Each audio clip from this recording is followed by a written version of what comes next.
ಬೆಂಗಳೂರಿನಲ್ಲಿ ಯುವತಿಯನ್ನ ಬರ್ಬರವಾಗಿ ಕೊಲೆ ಮಾಡಲಾಗಿದೆ.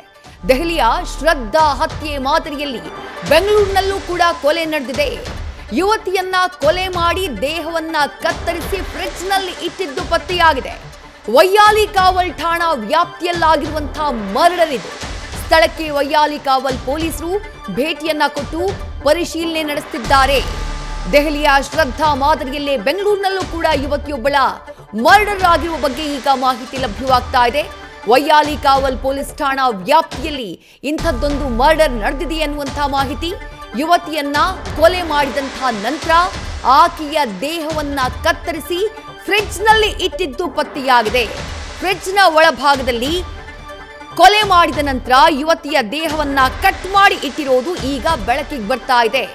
ದೆಹಲಿಯಲ್ಲಾದಂತಹ ಶ್ರದ್ಧಾ ಹತ್ಯೆ ಎಲ್ಲರನ್ನ ಬೆಚ್ಚಿ ಬೀಳಿಸಿತ್ತು. ಆಕೆಯ ಪ್ರಿಯಕರ ಆಕೆಯನ್ನ ಕೊಲೆ ಮಾಡಿ ಆಕೆಯ ದೇಹವನ್ನ ಛದ್ರವಾಗಿ ಕತ್ತರಿಸಿ ಆನಂತರ ಅದನ್ನ ಫ್ರಿಡ್ಜ್ನಲ್ಲಿಟ್ಟು ಅದಾದ ಬಳಿಕ ಆ ದೇಹವನ್ನ ಒಂದೊಂದಾಗಿ ದೇಹದ ಭಾಗಗಳನ್ನ ಡಿಸ್ಪೋಸ್ ಮಾಡುವಂತಹ ಕೆಲಸ ಮಾಡಿದ್ದ.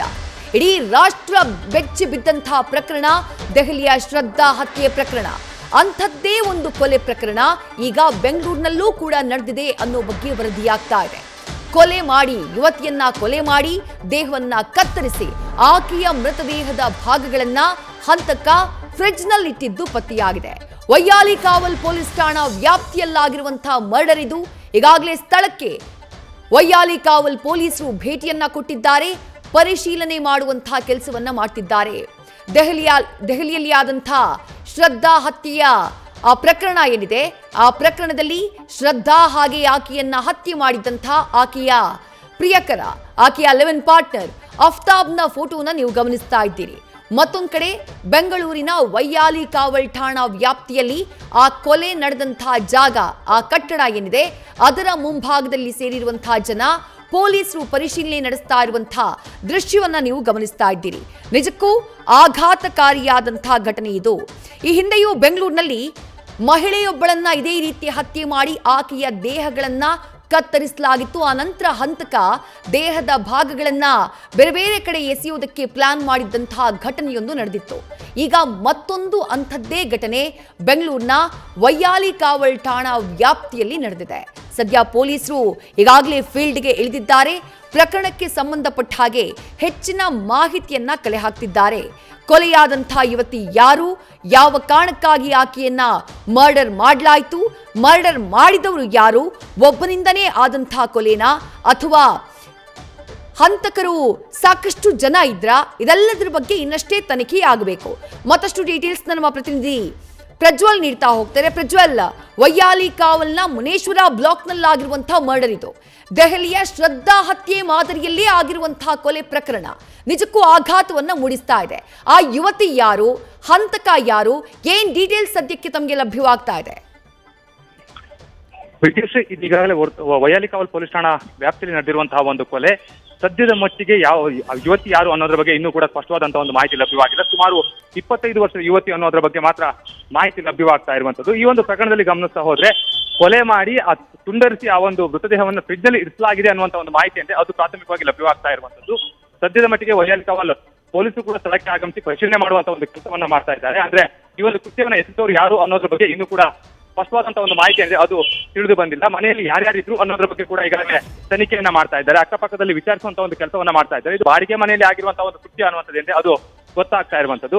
ಯಾವಾಗಿನಿಂದ ಇವರು ಬಾಡಿಗೆಯಲ್ಲಿ ಇದ್ರು ಅನ್ನೋದ್ರ ಬಗ್ಗೆ ಕೂಡ ಮಾಹಿತಿಯನ್ನು ಕಲೆ ಹಾಕುವಂತ ಒಂದು ಕೆಲಸ ಇದೆ, ಅದು ಪೊಲೀಸರಿಂದ ಆಗ್ತಾ ಇದೆ. ಯಾಕೆ ಅಂತ ಹೇಳಿದ್ರೆ ಈ ಪ್ರಕರಣ ಈಗಷ್ಟೇ ಬೆಳಕಿಗೆ ಬಂದಿರೋದ್ರಿಂದಾಗಿ ಇನ್ನೂ ಕೂಡ ಸ್ಪಷ್ಟವಾದಂತಹ ಒಂದು ಮಾಹಿತಿ ಅಂದ್ರೆ ಅದು ತಿಳಿದು ಬರಬೇಕಾಗಿರುವಂತದ್ದು. ಸದ್ಯದ ಮಟ್ಟಿಗೆ ಪೊಲೀಸರು ಕೂಡ ಪರಿಶೀಲನೆ ಮಾಡ್ತಾ ಇದ್ದಾರೆ. ಇವರು ಎಲ್ಲಿನವರು, ಯಾವಾಗಿಂದ ಇಲ್ಲಿ ವಾಸವಾಗಿದ್ರು, ಇವರು ಯಾವಾಗ ಬಂದು ಇಲ್ಲಿ ನೆಲೆಸಿದ್ದಾರೆ, ಎಲ್ಲಿಂದ ಯಾವ ಮೂಲದವರು ಅನ್ನೋದ್ರ ಬಗ್ಗೆ ಕೂಡ ಇಲ್ಲಿ ಸ್ಪಷ್ಟವಾದಂತಹ ಒಂದು ಮಾಹಿತಿ ಅಂದ್ರೆ ಅದು ಇನ್ನೂ ತಿಳಿದು ಬರಬೇಕಾಗಿರುವಂತದ್ದು. ಈಗಾಗಲೇ ಶೇಷಾದ್ರಿಪುರಂ ಠಾಣೆಯ ಇನ್ಸ್ಪೆಕ್ಟರ್, ಅದೇ ರೀತಿಯಲ್ಲಿ ವೈಯಾಲಿ ಕಾವಲ್ ಠಾಣೆಯ ಇನ್ಸ್ಪೆಕ್ಟರ್ ಇಬ್ರು ಕೂಡ ಈ ಒಂದು ಸ್ಥಳಕ್ಕೆ ಬಂದು ಪರಿಶೀಲನೆ ಮಾಡುವಂತ ಒಂದು ಕೆಲಸವನ್ನ ಮಾಡ್ತಾ ಇದ್ದಾರೆ. ಯಾಕೆ ಅಂತ ಹೇಳಿದ್ರೆ ಈ ಒಂದು ಪ್ರಕರಣದಲ್ಲಿ ಫ್ರಿಡ್ಜ್ನಲ್ಲಿ ಮೃತದೇಹವನ್ನು ತುಂಡರಿಸಿ ಇಡಲಾಗಿದೆ ಅನ್ನುವಂತ ಒಂದು ಮಾಹಿತಿ ಲಭ್ಯವಾಗ್ತಾ ಇರೋದ್ರಿಂದಾಗಿ ಈ ಒಂದು ಹತ್ಯೆಯನ್ನ ಪ್ರೀಪ್ಲಾನ್ ಆಗಿ ಮಾಡಿದ್ದಾರೆ ಅನ್ನುವಂಥದ್ದೇ ಅದು ಸ್ಪಷ್ಟವಾಗಿ ಗೊತ್ತಾಗ್ತಾ ಇರುವಂತದ್ದು. ಆದ್ರೆ ಹತ್ಯೆಯನ್ನ ಮಾಡಿದಂತವ್ರು ಯಾರು ಅನ್ನೋದ್ರ ಬಗ್ಗೆ ಇನ್ನೂ ಸ್ಪಷ್ಟವಾದಂತಹ ಒಂದು ಮಾಹಿತಿ ಲಭ್ಯವಾಗಿಲ್ಲ. ಸ್ಥಳೀಯರು ನೀಡಿದಂತ ಮಾಹಿತಿ ಆಧಾರದ ಮೇಲೆ ಪೊಲೀಸರು ಕೂಡ ಈ ಒಂದು ವಿಚಾರ ಗೊತ್ತಾಗಿರುವಂತದ್ದು. ಆ ಒಂದು ನಿಟ್ಟಿನಲ್ಲಿ ತನಿಖೆಯನ್ನು ಮುಂದುವರಿಸ್ತಾ ಇದ್ದಾರೆ. ಸ್ಥಳೀಯರಿಂದಲೂ ಕೂಡ ಮಾಹಿತಿಯನ್ನ ಕಲೆ ಹಾಕ್ತಾ ಇದ್ದಾರೆ. ಅಂದ್ರೆ ಎಲ್ಲಿನವರವರು, ಎಷ್ಟು ವರ್ಷದಿಂದ ಇಲ್ಲಿ ವಾಸವಾಗಿದ್ರು, ಅವ್ರ ಬಗ್ಗೆ ನಿಮ್ಗೆ ಏನು ಹೆಚ್ಚಿನ ಮಾಹಿತಿ ಗೊತ್ತಿದೆ ಅನ್ನೋದನ್ನು ಕೂಡ ಈಗಾಗಲೇ ತಿಳಿಯುವಂತ ಒಂದು ಕೆಲಸವನ್ನ ಮಾಡ್ತಾ ಇರುವಂತದ್ದು. ಸದ್ಯದ ಮಟ್ಟಿಗೆ ಈ ಒಂದು ಪ್ರಕರಣದಲ್ಲಿ ಗಮನಿಸ್ತಾ ಹೋದ್ರೆ ಈ ಒಂದು ಆರೋಪಿ ಯಾರು ಅನ್ನೋದಿದೆ ಅದು ಇನ್ನೂ ಕೂಡ ನಿಗೂಢ ಅಂತಾನೆ ಹೇಳ್ಬೋದು. ಅದನ್ನ ನೀಡಬೇಕಾಗುತ್ತೆ. ಅಷ್ಟೇ ಅಲ್ಲದೆ ಈ ಒಂದು ಪ್ರಕರಣದಲ್ಲಿ ಯಾರ್ಯಾರು ಭಾಗಿಯಾಗಿದ್ದಾರೆ ಅನ್ನೋದು ಕೂಡ ಇನ್ನು ಸ್ಪಷ್ಟವಾಗಿ ಗೊತ್ತಿಲ್ಲ. ಓರ್ವನೇ ಈ ಒಂದು ಕೃತ್ಯವನ್ನು ಎಸಗಿದ್ದಾರೋ ಅಥವಾ ಬೇರೆ ಯಾರಾದ್ರೂ ಸೇರಿಕೊಂಡು ಈ ಒಂದು ಕೃತ್ಯವನ್ನ ಎಸಗಿದ್ದಾರಾ ಅಥವಾ ಈ ಕೌಟುಂಬಿಕ ಕಲಹದ ಹಿನ್ನೆಲೆಯಲ್ಲಿ ಈ ಒಂದು ಮಾಹಿತಿಯನ್ನು ಕಲೆ ಹಾಕುವಂತ ಒಂದು ಕೆಲಸವನ್ನ ಕೂಡ ಪೊಲೀಸರು ಮಾಡ್ತಾ ಇರುವಂತದ್ದು. ವಿಜಯಶ್ರೀ, ಪ್ರಜ್ವಲ್, ಈಗ ಕೊಲೆ ಯಾವಾಗ ಆಗಿರಬಹುದು ಅಂತ ಹೇಳಿ ದೇಹವನ್ನ ಕತ್ತರಿಸಿ ಫ್ರಿಡ್ಜ್ ನಲ್ಲಿ ಇಡಲಾಗಿದೆ. ಈ ಪ್ರಕರಣ ಸ್ಥಳೀಯರಿಂದ ಪೊಲೀಸರಿಗೆ ಮಾಹಿತಿ ಹೋಯಿತು ಅಂತ ಹೇಳಿದ್ರಿ. ಈಗ ಸ್ಥಳೀಯರಿಗೆ ಈ ವಿಚಾರ ಗೊತ್ತಾಗಿದ್ದು ಹೇಗೆ? ಸ್ಥಳೀಯರು ಯಾರಾದ್ರೂ ಇದ್ರ ಬಗ್ಗೆ ರಿಯಾಕ್ಟ್ ಮಾಡಿದ್ರಾ? ಏನ್ ಮಾಹಿತಿ ಸಿಗ್ತಾ ಇದೆ ಪ್ರಜ್ವಲ್? ಸದ್ಯದ ಮಟ್ಟಿಗೆ ಈ ಒಂದು ವಿಚಾರಕ್ಕೆ ಸಂಬಂಧಪಟ್ಟಂತೆ ಸ್ಥಳೀಯರಿಂದ ಮಾಹಿತಿ ಹೋಗಿದೆ ಅನ್ನುವಂತ ಒಂದು ವಿಚಾರ ಇದೆ, ಅದು ಪೊಲೀಸ್ ಮೂಲಗಳಿಂದ ತಿಳಿದು ಬರ್ತಾ ಇರುವಂತದ್ದು. ಆದ್ರೆ ಅದಕ್ಕೆ ಸಂಬಂಧಪಟ್ಟಂತೆ ಇನ್ನೂ ಕೂಡ ಸ್ಪಷ್ಟವಾದಂತಹ ಒಂದು ಮಾಹಿತಿ ಅಂದ್ರೆ ಅದು ಲಭ್ಯವಾಗಿಲ್ಲ. ಅಂದ್ರೆ ಸ್ಥಳೀಯರಿಗೆ ಯಾವ ರೀತಿಯಲ್ಲಿ ಗೊತ್ತಾಗಿರ್ಬೋದು ಅನ್ನೋದ್ರ ಬಗ್ಗೆ ಕೂಡ ಇನ್ನೂ ಸ್ಪಷ್ಟವಾದಂತಹ ಒಂದು ಮಾಹಿತಿ ಗೊತ್ತಾಗ್ತಾ ಇಲ್ಲ. ಯಾಕೆ ಅಂದ್ರೆ ಪೊಲೀಸರು ಕೂಡ ಇನ್ನು ಈ ಬಗ್ಗೆ ಯಾವುದೇ ಒಂದು ಪ್ರತಿಕ್ರಿಯೆಯನ್ನ ನೀಡಿಲ್ಲ. ಆ ಒಂದು ನಿಟ್ಟಿನಲ್ಲಿ ಯಾವ ರೀತಿಯಲ್ಲಿ ಈ ಒಂದು ಕೃತ್ಯ ಆಗಿರಬಹುದು ಅನ್ನೋದೇನಿದೆ ಅದು ಗೊತ್ತಾಗಬೇಕಾಗಿರುವಂತದ್ದು. ಯಾಕೆ ಅಂತ ಹೇಳಿದ್ರೆ ಈ ರೀತಿ ಪ್ರಕರಣ ಆದಂತಹ ಸಂದರ್ಭದಲ್ಲಿ ಪೊಲೀಸರು ಕೂಡ ಪ್ರಾಥಮಿಕವಾದಂತಹ ಒಂದು ಮಾಹಿತಿ ಕಲೆ ಹಾಕುವಂತ ಒಂದು ಕೆಲಸವನ್ನು ಮಾಡ್ತಾರೆ. ಇಲ್ಲಿ ಆ ವ್ಯಕ್ತಿ ಸುಮಾರು ದಿನದಿಂದ ಕಾಣದೇ ಇರಬಹುದು ಅಥವಾ ಮನೆ ಬೀಗ ಹಾಕದೇ ಇರಬಹುದು. ಈ ಒಂದು ನಿಟ್ಟಿನಲ್ಲಿ ಸ್ಥಳೀಯರು ಕೂಡ ಅನುಮಾನ ಒಂದು ಪೊಲೀಸರಿಗೆ ಮಾಹಿತಿಯನ್ನ ಕೊಟ್ಟಿರಬಹುದು. ಆ ನಿಟ್ಟಿನಲ್ಲಿ ಈಗಾಗಲೇ ಪೊಲೀಸ್ ಕೂಡ ಇಲ್ಲಿ ಸ್ಥಳಕ್ಕೆ ಆಗಮಿಸಿ ಪರಿಶೀಲನೆ ಮಾಡುವಂತ ಒಂದು ಕೆಲಸವನ್ನು ಕೂಡ ಮಾಡ್ತಾ ಇರುವಂತಂದ್ರೆ ಈ ಒಂದು ಘಟನೆಗೆ ಸಂಬಂಧಪಟ್ಟಂತೆ ಇನ್ನೂ ಹೆಚ್ಚಿನ ಮಾಹಿತಿ ಏನಿದೆ ಅದು ತಿಳಿದು ಬರಬೇಕಾಗಿರುವಂತಂದ್ರೆ ಈ ಮನೆಯಲ್ಲಿ ಯಾರ್ಯಾರು ವಾಸವಾಗಿದ್ದು ಅನ್ನೋದ್ರ ಬಗ್ಗೆ ಕೂಡ ಮಾಹಿತಿ ತಿಳಿದು ಬರಬೇಕಾಗಿದೆ. ಯಾಕೆ ಅಂತ ಹೇಳಿದ್ರೆ ಈ ಮನೆಯಲ್ಲಿ ಯಾರು ವಾಸವಾಗಿದ್ದು ಅಂತ ಒಂದು ವಿಚಾರ ಗೊತ್ತಾದ್ರೆ ಖಂಡಿತವಾಗಿಯೂ ಕೂಡ ಈ ಒಂದು ಘಟನೆಗೆ ಕಾರಣ ಏನು ಅನ್ನುವಂಥದ್ದು ಗೊತ್ತಾಗ್ತಾ ಹೋಗುತ್ತೆ. ಆದ್ರೆ ಇನ್ನು ಪ್ರಾಥಮಿಕವಾಗಿ ಪೊಲೀಸರು ಕೂಡ ಈಗ ಸ್ಥಳಕ್ಕೆ ಬಂದು ಇನ್ನೂ ಪರಿಶೀಲನೆ ಮಾಡ್ತಾ ಇದ್ದಾರೆ. ಅವರಿಗೂ ಕೂಡ ಹೆಚ್ಚಿನ ಮಾಹಿತಿ ಅಂದ್ರೆ ಅದು ಲಭ್ಯವಾಗಿಲ್ಲ. ಅವರಿಗೆ ಆ ಲಭ್ಯವಾದ ನಂತರದಲ್ಲಿ ತನಿಖೆ ಕೂಡ ಮುಂದುವರಿತಾ ಹೋಗುತ್ತೆ. ಯಾಕೆ ಅಂತ ಹೇಳಿದ್ರೆ ಇಲ್ಲಿ ಎಷ್ಟು ಜನ ಇದ್ರು ಅನ್ನೋದ್ರ ಬಗ್ಗೆ ಇನ್ನೂ ಸ್ಪಷ್ಟವಾದಂತಹ ಮಾಹಿತಿ ಇಲ್ಲದೆ ಇರೋದ್ರಿಂದಾಗಿ ಪೊಲೀಸರು ಕೂಡ ಈ ಬಗ್ಗೆ ಇನ್ನು ತನಿಖೆಯನ್ನು ಮುಂದುವರಿಸ್ತಾ ಇರುವಂತದ್ದು. ವಿದೇಶಿ ಪ್ರಜ್ವಲ್, ನಿಜಕ್ಕೂ ಆಘಾತಕಾರಿಯಾದಂತಹ ಘಟನೆ. ಒಂದ್ ಕಡೆ ದೆಹಲಿಯ ಶ್ರದ್ಧಾ ಮರ್ಡರ್ ಪ್ರಕರಣಕ್ಕೆ ಈ ಕೇಸ್ ಹೋಲಿಕೆ ಆಗ್ತಾ ಇದೆ. ಇನ್ನು ಬೆಂಗಳೂರಿನಲ್ಲೂ ಕೂಡ ಕಳೆದ ಕೆಲ ತಿಂಗಳ ಹಿಂದೆ ಓರ್ವ ಮಹಿಳೆಯನ್ನ ಇದೇ ರೀತಿಯ ಹತ್ಯೆ ಮಾಡಲಾಗಿತ್ತು. ಅನಂತರ ಆಕೆಯ ದೇಹದ ಭಾಗಗಳನ್ನ ಕತ್ತರಿಸಿ ಅದನ್ನ ಡ್ರಮ್ನೊಳಗೆ ಇಡುವಂತಹ ಕೃತ್ಯ ಆಗಿತ್ತು. ಈ ರೀತಿಯಾದಂತಹ ಬರ್ಬರತೆ, ಈ ರೀತಿಯಾದಂತಹ ಮಾನಸಿಕತೆ ನಿಜಕ್ಕೂ ಆಘಾತಕ್ಕೆ ತಳ್ತಾ ಇದೆ ಪ್ರಜ್ವಲ್.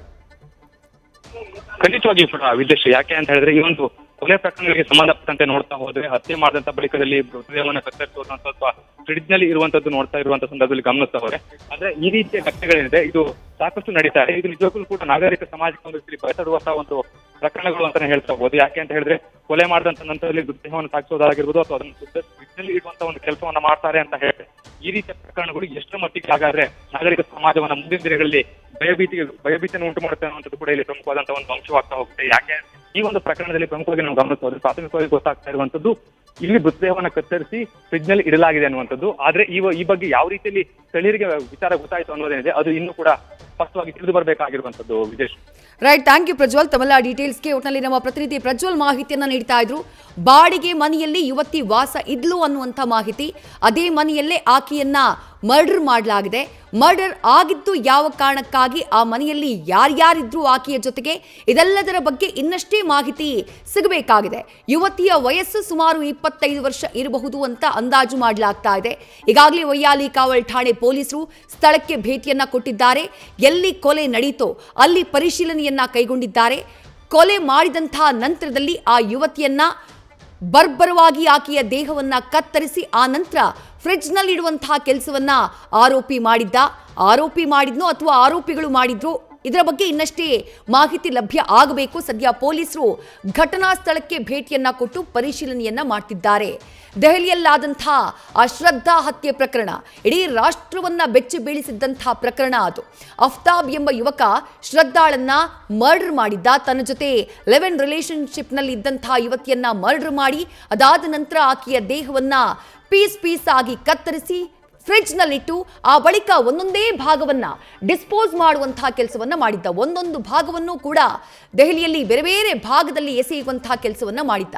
ಆ ಬರ್ಬರ ಹತ್ಯೆ ಪ್ರಕರಣ ಇಡೀ ರಾಷ್ಟ್ರವನ್ನ ಬೆಚ್ಚಿ ಬೀಳಿಸಿತ್ತು. ಈಗ ಅಂಥದ್ದೇ ಮತ್ತೊಂದು ಪ್ರಕರಣ ಈಗ ಬೆಂಗಳೂರಿನಲ್ಲಿ ನಡೆದಿರೋ ಬಗ್ಗೆ ವರದಿಯಾಗ್ತಾ ಇರೋದು. ಸುಮಾರು 25 ವರ್ಷದ ಯುವತಿ ಬಾಡಿಗೆ ಮನೆಯಲ್ಲಿ ವಾಸವಿದ್ದಾಕೆ, ಆಕೆಯನ್ನ ಕೊಲೆ ಮಾಡಲಾಗಿದೆ. ಕೊಲೆ ಮಾಡಿದಂತಹ ನಂತರದಲ್ಲಿ ಆಕೆಯ ದೇಹವನ್ನ ಕತ್ತರಿಸಿ ಫ್ರಿಡ್ಜ್ ನಲ್ಲಿ ಇರಿಸಲಾಗಿದೆ ಅನ್ನುವಂಥ ಮಾಹಿತಿ. ಸ್ಥಳೀಯರು ಕೊಟ್ಟಂತಹ ಮಾಹಿತಿಯ ಮೇರೆಗೆ ಸ್ಥಳಕ್ಕೆ ಪೊಲೀಸರು ಆಗಮಿಸಿದ್ದಾರೆ. ವೈಯಾಲಿ ಕಾವಲ್ ಠಾಣೆಯ ಪೊಲೀಸರು ವೈಯಾಲಿ ಕಾವಲ್ನ ಮುನೇಶ್ವರ ಬ್ಲಾಕ್ನಲ್ಲಿರುವಂತಹ ಮನೆಗೆ ಆಗಮಿಸಿ ಅಲ್ಲಿ ಪರಿಶೀಲನೆಯನ್ನ ಕೈಗೊಂಡಿದ್ದಾರೆ.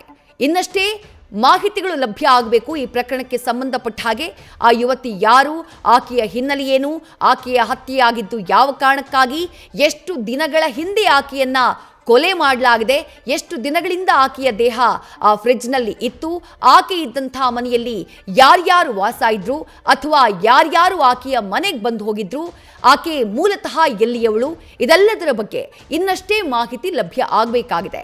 ಈಗಾಗಲೇ ವೈಯಾಲಿಕಾವಲ್ ಠಾಣೆ ಪೊಲೀಸರು ಸ್ಥಳಕ್ಕೆ ಭೇಟಿಯನ್ನ ಕೊಟ್ಟಿದ್ದು ಪ್ರತಿಯೊಂದನ್ನ ಕೂಡ ಪರಿಶೀಲಿಸುವಂತಹ ಕೆಲಸವನ್ನ ಮಾಡ್ತಿದ್ದಾರೆ. ಸ್ಥಳೀಯರು ಯಾರಿದ್ದಾರೋ ಅವರಿಂದ ಕೂಡ ಮಾಹಿತಿಯನ್ನ ಕಲೆ ಹಾಕುವಂತಹ ಕೆಲಸವನ್ನ ಮಾಡ್ತಿದ್ದಾರೆ. ಒಟ್ಟಾರೆಯಾಗಿ ಈ ಅಮಾನುಷ ಹತ್ಯೆ ಪ್ರಕರಣ ಇಡೀ ಬೆಂಗಳೂರನ್ನ ಬೆಚ್ಚಿ ಬೀಳಿಸ್ತಾ ಇದೆ.